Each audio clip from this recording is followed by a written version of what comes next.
aujourd'hui, on a le droit à... Est-ce qu'on dit que c'est un classique de Martin Wallace?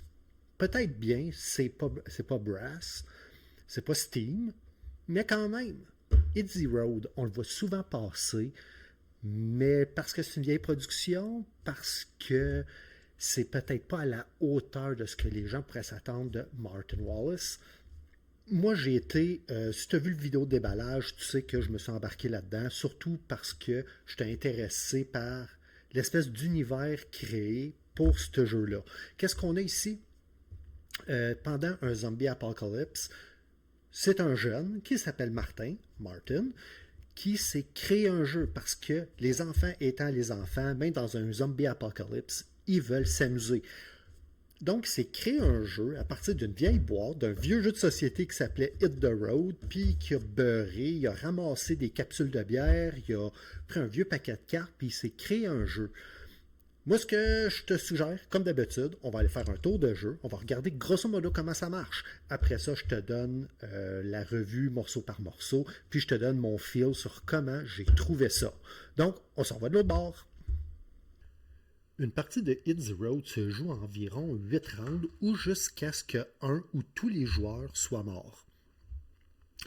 Un round, il y a trois phases à un round. Le premier, c'est un round en anglais auction, donc on va dire là où tu dois faire de la mise à prix pour avoir l'initiative de ton tour. Donc, exemple, on a déterminé au hasard que j'étais le premier pour le premier round, puis je dis, ben moi j'ai le goût d'être le premier pour pouvoir choisir une route. Donc, je vais bêter une ressource. Tu peux en bêter jusqu'au maximum que tu en as. Je vais faire 1. Le deuxième joueur, il fait... moi, je suis prêt à en bêter 2. Moi, je décide d'arrêter là. Je ne veux pas passer plus de ressources pour jouer. Donc, qu'est-ce qui arrive? On va donner les tours de jeu à chaque joueur. Donc, ici, le joueur rouge est en premier parce qu'il est en avance sur la traque d'initiative. Et moi, je serai le joueur numéro 2. Prends pour acquis ici que j'ai fait un setup à 2 joueurs, mais le setup va être modulé en fonction du fait si tu es solo, 2, 3 ou 4 joueurs. Le premier joueur, qu'est-ce qu'il fait? Il doit choisir une route ici. Donc, chaque ligne, c'est considéré comme une route. Alors, lui, il dit, ben moi, j'aimerais ça venir ici. Une résolution d'une route se fait en plusieurs étapes en fonction de savoir s'il y a des zombies ou pas. Donc, ici, il n'y a pas de zombies, il peut aller sur la place. Il va ramasser 4 ressources rouges. 1, 2, 3 et 4 ressources rouges. Ainsi que ici, prenez le jeton qui a l'air d'un volant. Je pense que c'est le jaune. Il va prendre un jeton. Cette carte-là a été résolue. On peut mettre ça dans son histoire. Il a fait la première place. Ici, il va faire la deuxième place. Et encore une fois, il est chanceux. Il n'a pas de zombies. Donc, il va aller fouiller dans la maison. Il va trouver 2 jetons bleus, un jeton rouge et il fera 1 point. Et même chose pour le jeton bleu. Donc, ici, il va venir ici. Je te garantis qu'il va se passer d'autres choses à un moment donné. Comme ça, donc ici, on sait qu'à la fin de la partie, il fera 2 points. Il vient ici, il ramasse 2 comme ça, et prenez un personnage supplémentaire. Quand on commence la partie, on a un leader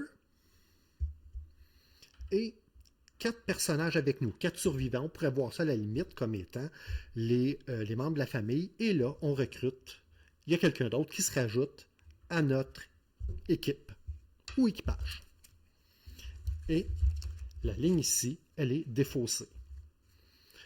Allons, ici, tu vois, c'est des cartes de niveau 1. On va aller à des cartes de niveau 2 que je n'ai pas encore brassées, mais on va se faire ça pour que tu puisses voir à partir du moment s'il y a des zombies.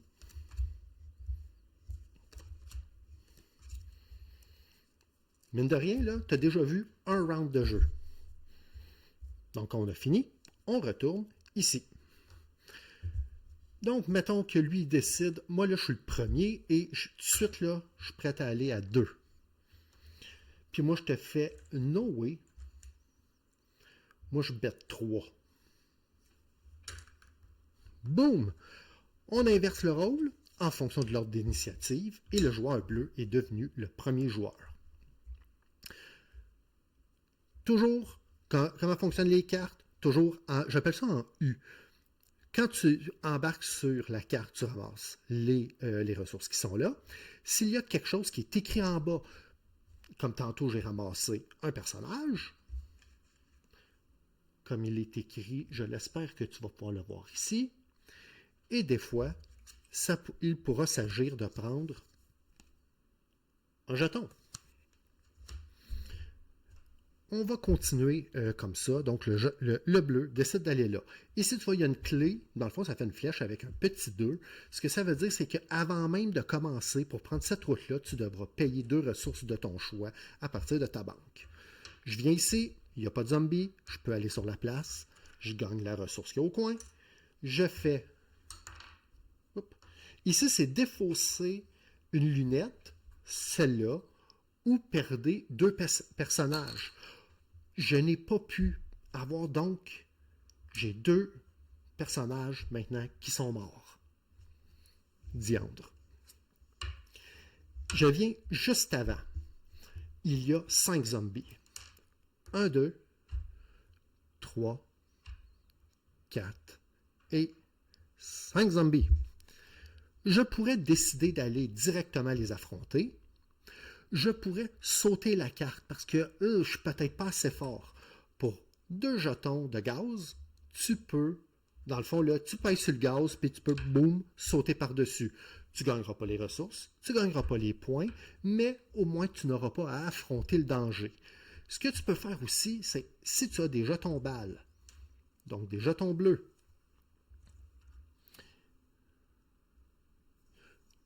et que tu veux peut-être commencer à les nettoyer, pour chaque jeton, tu as le droit de lancer 2 dés. Donc, je vais dans brûler 2.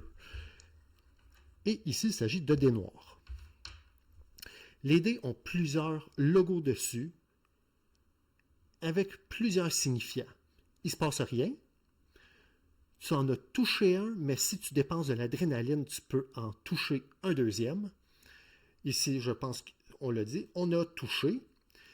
Ici, en combat corps à corps, tu vas mourir à moins que tu réussisses à te sauver en dépensant de l'adrénaline. Et ici, c'est tu vas tuer si tu dépenses une adrénaline, sinon, il ne se passera rien. Mais, au premier tour, seulement les cibles comptent. Donc ici, parce qu'on est à distance, il ne se passe rien. Et ici non plus, je n'ai pas touché. J'ai brassé aucune cible. Mettons que j'aurais fait ça ici. J'ai touché une fois. Tu vas me dire pourquoi tu ne dépenses pas une adrénaline, parce que nous sommes dans le tour de tir et tout ce qui est range attack, on ne prend que les cibles comme étant les logos légaux.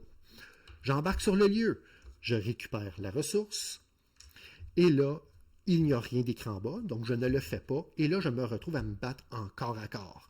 Qu'est-ce qui arrive en corps à corps? Ici, j'ai 4 personnes dans mon équipe. Je crois que tu les vois, il y a un bleu et 3 verts. Ces 2-là, il ne faut pas oublier, ils sont morts. Maintenant, les dés ne deviennent plus des dés d'attaque, mais des dés de destinée. Donc, chaque résultat devra être interprété parce que c'est ce qui va arriver avec chacun de nos personnages. Alright. J'en ai tué 3 ici. 1, 2, 3. Et un dans l'autre, ça vient la même chose. Si je dépense une éclair ici, je ne sais pas si tu le vois, hein, comme ça, je peux tuer, puis lui, c'est que si je dépense une éclair, je peux tuer. Donc, dans les 2 cas, whatever, je dépense une adrénaline, boum, et je l'ai tué. Et j'ai fini, et donc maintenant, j'ai fait un autre point. Et après ça, ce sera le tour du joueur rouge à jouer. Et c'est aussi simple que ça. Tu as des jetons de gaz pour pouvoir te permettre de faire, dans le fond, là, du saute-mouton par-dessus les cartes. Tu as des jetons bleus de balles pour te permettre de tirer avant d'embarquer sur le lieu, tu as des jetons d'adrénaline qui te permettent de pouvoir activer certains trucs sur les cartes. Les gros jetons qu'on ramasse, souvent, c'est des paires de cartes à travers le gros deck. Qu'est-ce qui arrive, c'est que dans les premiers exemples ici, il y avait un autobus quelque part ici. Prenez le jeton volant. Ben, ça, un moment donné, il y aura une carte qui va apparaître et qui va dire « Si vous avez ce jeton-là, alors... » Et ça va être vrai pour tous les jetons que tu vois en haut ici. Donc, il y a un cocktail Molotov, il y a un petit bonhomme, on a des cartes, des logos Biorisque, un pansement, etc. Donc, il va y avoir des effets. Il peut y avoir aussi des effets où on va nous dire « Tu n'as pas le droit d'utiliser des jetons adrénaline, tu ne peux pas fuir un lieu. » Et il y a aussi les dés rouges. Dans le cas des dés rouges, il y a des cartes qui appellent de horde. Trouvons-en un. Et voilà. Comme celle-là, c'est une salée, prenons-en, on va en prendre une qui l'est un petit peu moins. Prenons ça. Ah, attends. Celle-là ici. Prenons celle-là. Disons que ça aurait été sur mon chemin. Et là, je fais exprès de te cacher ce qui se passe ici. Tu vois ici que il y a 6 zombies qui vont apparaître et il y a un crâne. Je t'ai caché ici ce qu'il y a sur la carte. Qu'est-ce que ça veut dire? Oublie pas que lorsque je me retrouve à attaquer en corps à corps, les dés signifient que c'est un dé de destinée. Donc, j'ai toujours 4 personnages. 4 personnages. Il y a ici un crâne. Ce que ça signifie, il y en a un dont sa destinée sera plus sévère. On remplace ça avec un dé rouge. Quel est le dé rouge, la différence? Plutôt que d'avoir une face neutre, avec rien, il y a ici un crâne sans éclair. C'est-à-dire qu'il n'y a aucun moyen de s'en sortir. Tu vas finir nécessairement avec un personnage qui va se faire manger. Et si tu regardes dans ce cas-là, ici j'aurais tué, ici j'aurais tué, mais en dépensant un éclair, j'aurais tué une autre fois, et ici j'aurais eu un mort, à moins que le mort ait réussi à se sauver. Je ne sais pas à quel point on voit bien les résultats, donc je vais te les rapprocher. Et c'est comme ça que ça se joue pendant environ 8 rounds ou jusqu'à temps qu'un des joueurs autour de la table soit mort. Quand tous les joueurs sont morts, personne ne gagne. Si on se rend à la fin, il y aura certaines cartes bonus à distribuer pour quel joueur aura le plus de tank à gaz, le plus de balles, le plus de survivants et le plus d'adrénaline, chacun remportant 3 points. On calcule tous ces points, toutes ces étoiles, et celui qui a le plus d'étoiles gagne la partie. Fait que c'est un petit peu comme ça qu'on joue à Hit the Road. J'espère que ça a été suffisamment clair. Évidemment, prends pas ça comme étant how to play, mais c'est pour te donner un petit peu une idée de qu'est-ce qui se passe dans chacune des phases. Donc, tu comprends qu'au début, il y a un coup de betting ou de mise à l'enchère un peu comme dans un jeu de casino de poker, puis te dire, ce coup-là, je pense que pour moi, c'est important d'être le premier, et je vais dire, je vais mettre 4 ressources à l'enchère. Les ressources, là, vont devenir, sont très, comment je te dirais, sont très fréquentes, tu en ramasses beaucoup au début du voyage, mais plus tu descends dans le deck, là, au niveau 2 et 3, plus tu descends dans le deck, moins tu vas avoir accès à des ressources. Donc, au début, là, il y en a, tu peux te permettre de bêter, puis à un moment donné, tu vas réaliser que tu vas descendre au bout. Mais je pense que je vais un petit peu, comme dirait ahead of myself au niveau là, de la critique. Allons-y morceau par morceau, puis après ça, on y va. Donc, tous les morceaux, en général, ils sont très bien. Il faut dire que j'ai eu une copie usagée avec des cartes qui ont été slivées premium. Donc, j'ai rien à dire là-dessus. Les cartons sont de très bonne qualité à la grandeur. Comme ici, là, même ça ici, j'ai pas peur, évidemment, il ne faut pas faire exprès pour plier, de le stuffer très serré. Mais sinon, les cartons, même ça ici, c'est pas porté à vouloir casser. Les pointes des différents jetons ressources, j'ai pas peur qu'ils s'effritent. Puis de toute façon, le jeu, l'esthétique de jeu se veut, euh, comment je te dirais, un espèce de ramassis de n'importe quoi. Si tu regardes la boîte, là, elle a un look hyper usé. Mais elle l'est pas. En ce moment, là, ma boîte là, est presque pristine, mis à part deux, trois tâches là, du propriétaire précédent. Euh, la boîte un petit peu trop grande pour ce qu'elle est. Elle est peut-être deux fois trop grande. Je pense que ça va aussi dans l'idée, l'idée sur le présentoir. Parlant de... Je vide ici là, ce qu'il reste. Tu vois que même le dos de la boîte se veut avec ce qui était Hit Zero, donc le jeu original avant que le Kid Martin euh, rebâtisse son jeu avec ça. Puis ici, on voit là, que ça, c'est le papier qui était probablement au dos, qui était réellement pour vendre le jeu tel que tel. Donc, toutes les cartes sont bonnes. Il me semble que j'en avais sorti une. Sinon, là, enlève la sleeve, là, sont molles un peu, probablement milieu en carton, mais ça fait très très bien. Ce que ça fait, oui, t'es brasseras pas, sauf pour commencer ta partie.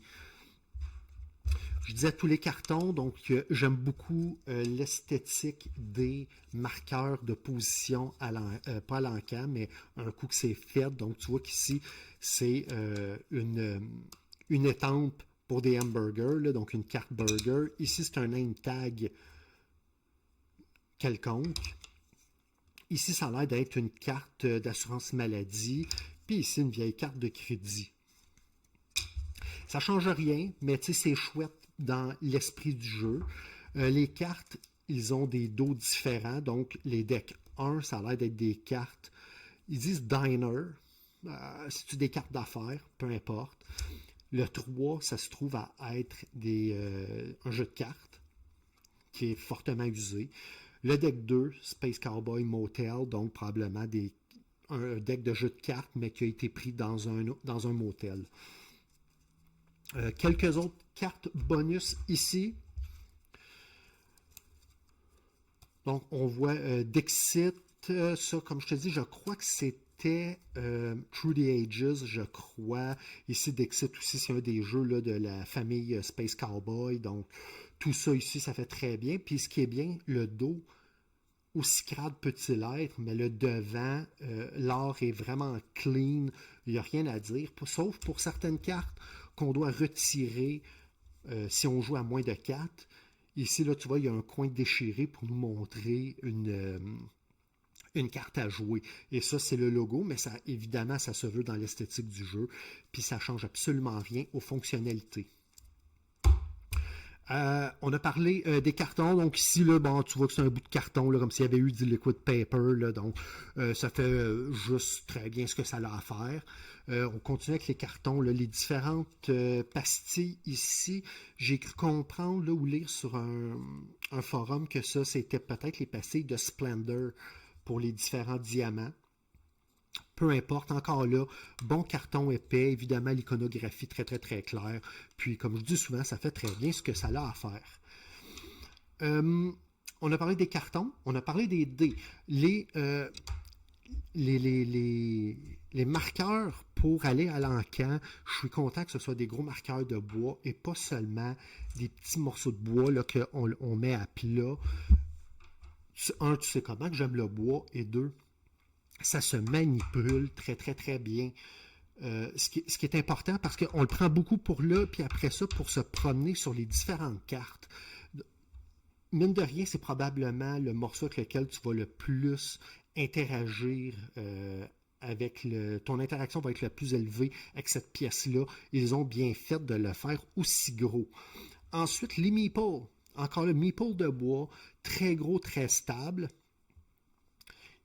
Gris pour les personnages neutres et coloré par joueur pour le leader de l'équipe. Essentiellement, quand lui il meurt, c'est le dernier qui devrait mourir de ta caravane de survivants. Quand lui meurt, tu es game over. On parle maintenant des zombies. Je suis content que ce soit des meeples qui soient différents avec l'espèce tu sais, lui, il est de face, mais eux autres sont de côté, avec les bras en avant. Non, ils ne sont pas screen printés, mais dans l'esprit du jeu, ça fait super bien ce que ça a à faire. Et pour moi, le plus important, ils sont extraordinairement stables. Donc, tu sais, ils sont difficiles à bumper pour les faire tomber. Fait que quand tu nourris ta carte, là, puis tu en prends 6, ils sont faciles à prendre à la gang, puis ils font très bien ce qu'ils ont à faire. Les dés, c'est le fun, un peu léger, mais très très bien. La grosseur est bonne, la gravure est correcte, c'est très clair. Puis le fait que les coins sont tournés, ils roulent très bien. Fait que ça, c'était pour l'ensemble du matériel. Ah, peut-être les instructions aussi. Les instructions, j'ai une copie en français. Tu vois que ça reste aussi dans le thème. Donc, le kid a déchiré des bouts de page, là, puis il s'est fait des instructions avec ça. C'est très clair et c'est très bien. Puis ici, là, tu as des notes pour une game solo qui est inclus dans le livre. Dans les choses qui manquent au niveau du matériel, il y aurait donc dû mettre un aide de jeu. Pas que le jeu est compliqué, mais rappelle-toi que je te dis souvent, c'est pas quand tu l'apprends que tu as besoin de l'aide de jeu, bien souvent, c'est quand ça va faire 6 mois qu'il est sa tablette puis que tu le ramènes. Tu n'as pas le goût nécessairement sur le gun de relire tous les règlements, surtout pour connaître des petites choses. Ici, je me suis fait un aide de jeu. Je te mettrai ça là, dans la description là, si tu veux y accéder. C'est un aide de jeu solo. Puis là, ici, dans ce cas-là, c'était pour un mode fan-made que j'ai trouvé sur BGG. Mais c'est surtout quand tu tombes dans la portion, les logos, ils servent à quoi et quand. Donc, à quoi sert voyons, le crâne avec l'éclair, la cible, là, c'est-tu moi qui meurs ou c'est le zombie? Ici, c'est-tu je tue si je dépense un éclair? Non, c'est je tue un zombie et j'en tue un autre si je dépense un éclair. Il y a ces petits détails-là, c'est vraiment pas compliqué, mais c'est juste des fois, si en plus tu fais le teach, ça fait quelques temps que tu n'as pas joué, ça peut être juste un petit brain fart, puis ça aurait été important d'avoir peut-être une carte ou deux, mettons une sur le rythme du jeu, puis un par joueur, juste pour se rappeler un petit peu l'iconographie qu'il y a ici. Autrement, le jeu il est bien produit pour pour la nature du jeu puis sa profondeur. Et tu sais, là, en plus, là, il se set up très vite, puis ça se ramasse très bien. Comment je l'ai trouvé au niveau du jeu, mon sentiment de jeu? Je l'ai trouvé très le fun, multijoueur. Je l'ai essayé 2 mains, mais tu sais, de faire un jeu d'encan ou de bête de style Las Vegas à 2 mains, il y a quelque chose que je trouve un peu artificiel là-dedans, de dire lui va bêter ça, lui va bêter ça. C'est correct pour apprendre les mécaniques, mais tu ne vis pas la tension du jeu. Au moment que je l'enregistre, j'ai joué 2 personnes avec Joël. Si tu t'en rappelles pas, je vais mettre son avatar quelque part dans l'écran. Et c'est avec elle que je les essaye pas mal tout le temps. Puis le fait que c'est pas une gamer profonde, quoi qu'elle devient de plus en plus, elle m'aide beaucoup à cristalliser mon opinion. Tu joues à Hit the Road, tu fais pas une soirée de Hit the Road. C'est un petit jeu d'après-midi avant de souper où tu as fini de jouer ta grosse game de Dune Imperium, mais tu es encore en body, tu as serré tout ça. Tu sais, tu as le goût d'avoir quelque chose de léger. Tu peux sortir un Hit the Road. Il faut que tu aies le trip d'un jeu. Moi, je disais toujours le jeu Las Vegas. Qu'est-ce que je veux dire? C'est que tu as des piles de jetons. Tu peux les empiler comme tu veux. Donc, l'information jeton, elle est ouverte. Les gens voient ce que tu as devant toi, mais tu peux les empiler comme tu veux. Donc, c'est difficile de savoir quelle couleur tu as devant toi. Et ça, c'est une partie intégrante du jeu. Cet après-midi, J'ai perdu parce que j'ai été trop agressif dans cette partie-là où je mettais beaucoup de ressources pour avoir le, comment je te dirais, là, l'initiative. Puis ça a fait qu'au dernier tour de jeu, il m'a manqué de ressources. Fait que j'ai pas pu me défendre.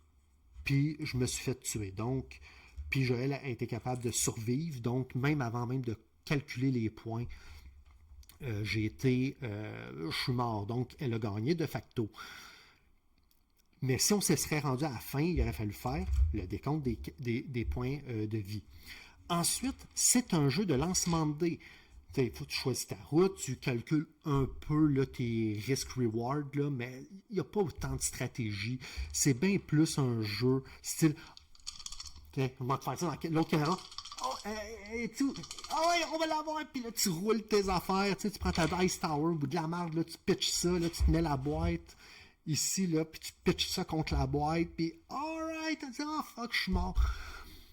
C'est très beer and pretzel. C'est très, là, pense à un jeu de crap, là, où c'est que les gens, là, mettent de l'argent, là, à la, comment je te dirais, là, ils vont gager, ben, ta gageure se fait là, puis après ça, tu lances des TD, puis au diable, voilà le résultat que tu vas obtenir. Si c'est quelque chose qui fait ton affaire, c'est un jeu de casino avec un thème de zombie. Si ça, c'est pas assez profond pour toi, si ça, c'est trop léger pour toi, si t'aimes pas gambler, moi j'aime pas gambler, mais dans ce cas-là, c'était correct, parce qu'une game calcule 15, peut-être 20 minutes par personne autour de la table si t'as pas de teach. Fait que tu sais, mettons là, tu joues à 4, là, 1 heure et quart, t'as fini la game. À 2, avec le teach, cet après-midi, le temps de faire le setup sur la table et de ramasser 1 heure. Plus là, le 10-15 minutes là, où c'est qu'on a fait la table talk après. Le mode solo qui vient dans la boîte, il est très fonctionnel, mais je ne l'ai pas trouvé extraordinaire. Il ditch carrément cette portion-là. Qu'est-ce qu'il fait? C'est qu'il donne une route complètement ouverte, il donne une route à moitié, puis après ça, il va te donner une route complètement fermée. Puis là, tu as une analyse de risque à faire ici. Et je me suis retrouvé, parce que je n'ai pas la portion ici d'enchères, avec beaucoup de ressources. Le jeu est ainsi fait parce que il y a une façon de scorer à la fin selon tes ressources. Donc, c'est un genre de beat your own score. Mais c'est pas l'esprit du jeu que d'essayer de le jouer euro. Heureusement, il y a des gens sur Internet qui sont arrivés avec des variantes qui marchent pas pire. Très bien serait un stretch, mais qui c'est pas très bien, mais ça marche correct pour le genre de jeu. Mais à plusieurs, franchement, cet après-midi, il y a eu une belle tension, on était juste deux. Combien de ressources que tu mises, quel type de ressources que tu mises, en voyant que plus tu avances de 1 à 2 à 3, moins il y en a disponible quand tu embarques ces cartes. À un moment donné, j'aurais voulu me sauver ou j'avais besoin d'adrénaline, j'avais plus d'adrénaline, j'avais plus de galons de gaz, puis ainsi je me suis fait tuer un par derrière l'autre et j'ai pas bien roulé mes dés. Joël a très bien roulé, moi ça a roulé comme de la boîte. Et ça, c'est un fruit du hasard qu'il faut que tu acceptes en jouant. Je calcule pas que le gagnant, c'est celui qui a le mieux joué, c'est celui souvent qui a le mieux roulé. Mais si c'est le genre de truc que t'aimes, c'est léger, c'est un jeu de fou rire, de se pointer du doigt puis de se rire d'en face, c'est très chouette. Extraordinaire, loin de là, mais c'est très chouette. Si tu réussis à l'avoir au prix d'une pizza médium, 20-25$, je pense que ça vaut la peine de l'essayer. Si tu veux l'acheter pour le mode solo, si tu veux courir après et payer le gros prix, je te dirais, retiens-toi.